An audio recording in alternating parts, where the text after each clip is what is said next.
Welcome back to Code Meets World. Today we're looking at LeetCode problem number 102, which is binary tree level order traversal.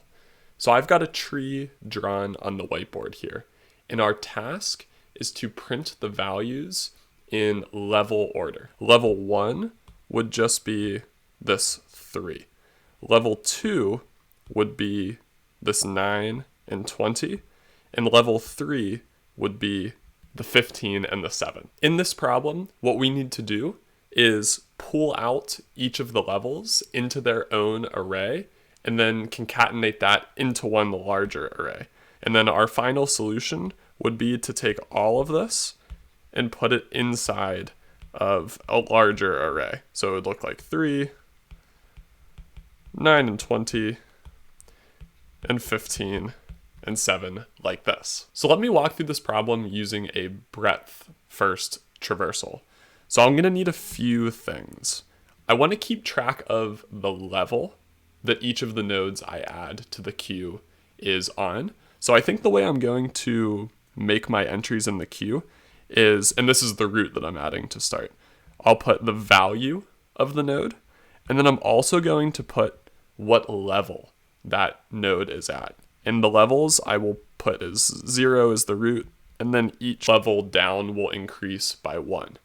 That means I'm also going to need some sort of variable to keep track of the level. So I can just call it level, and I can set that equal to 0 to start. And the intuition here is we'll have some sort of array, and we'll add values to that array while the level of the node is equal to the overall level that we're on. But then as soon as I see a node that is bigger than this level variable, I know I've gone down to a new level. And so that means I need to add whatever the array is to some sort of solution. So then I'll also make a solution array. So here's an example of how it would work on this tree to tie together everything that I just said. So we'll start by adding the root node to the queue, which I've done here, and it's at level 0.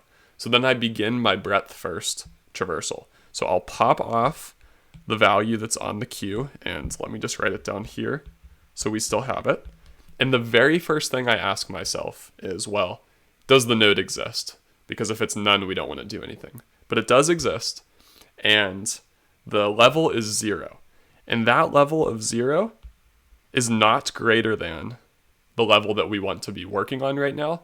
So that means I should process the node. So I'll go ahead and I will add it to our intermediate array that we're eventually going to add on to the solution. And now once I've done that, I need to add its children to the queue. So 3 has 2 children, 9 and 20. I'll start by adding 9. Here, because I'm on a different level, this is level 1, I need to specify that in the queue entry. So we're adding 9, which is on level 1, and we're also adding 20, which is on level 1. Now we pop off our next value and repeat the process. So first thing we'll do is we'll take the 9, which is on level 1. Let's write that down here. And the first thing we ask ourselves again, is the level of 1 greater than 0? And in this case, it is. We know we've gone down to a new level, so we need to take whatever was on the previous level, which is currently stored in this array variable here, and we need to add that on to our solution down here. So we'll take that 3, we'll add that to our solution array, and then we need to clear that intermediate array to make room for the next level that we're going to add to it. We also, because we now need to make sure we notice when we go down to level 2, we need to increment a level by 1. Now that we've done all of that, we can process the 9 node that we are currently on. And we need to add that value to our intermediate array. So I will add 9. And then we need to add all of its children to the queue. But in this case, it doesn't have any children, so there's really nothing to do. That finishes our processing of the 9 node. So now we can go and pop off the next node in the queue, which is 20 on level 1. So we'll write that down here. And again, we ask ourselves, Are we greater than the level? No, we're not. So we must be still on the same level. So we can go ahead and add the 20 to that array where we're tracking the level. And then we just have to add all of the children of 20 to our queue. So that would be a 15, which is now on level 2, because this is another level down. And we have to add 7, which is also on level 2. That's all we need to do for the 20 node, so we can pop our next value off of the queue, which is 15, 2. Again, we look at the level, and 2, the level that we're on, is greater than 1. So that means we must have gone down another level. So we need to do our little reset process again. The first thing that means is we will take this value of the intermediate array and we'll put that into our solution. So now we can add 9 and 20 to our final solution. And that means we can clear this temp array. And it also means that we can increment our level again to be 2. Finally, we have to also add the node we were currently on, which is 15. We have to add that to our temp array. 15 has no children, so we're done processing it. So now we can pop off the very last value in the queue, which is 7 on level 2. We've not gone down another level, so all we need to do is add the 7 to our temp array, and then 7 has no children, so we stop. And then we have to do one more thing to clean up. We can't just end here because the queue is now empty, so there's nothing else to do. But we have to make sure that we add on our final level to the solution. We just need to make sure at the very end, we also add whatever our temp array is onto our solution, and then we can just return this. And I think that's a great way to solve the problem. In the code, the first thing that we should do is check that the root actually exists. So we can say if not root, then we can just return an empty array because there's nothing left to do. Otherwise, we can set up all the variables that I talked about on the whiteboard. So we need some sort of level variable to keep track of which level we're meant to be processing. We need that temporary or intermediate array. We also need a solution array, and I'm going to set both of those equal to empty arrays at the start. And then finally, we need our queue. So I'll call that queue, and I'll set it equal to a deck. And we can actually add our root to this to start because we know that it exists. So we can initialize this deck to contain a tuple where the first value is the root itself, and then we also give it a level, and we'll start this on level 0 like we did in the example problem. Now we want to start our breadth first search. So as usual, we will loop while the queue exists, meaning while there are values on it. And the first thing that we'll do is we need to get the value, whatever value's at the front of the queue, off the queue. So we can say that our current node, as well as our current level, is equal to queue.pop left, which will just take the first value off the queue. And then like we did in the example, first we want to check if the value actually exists.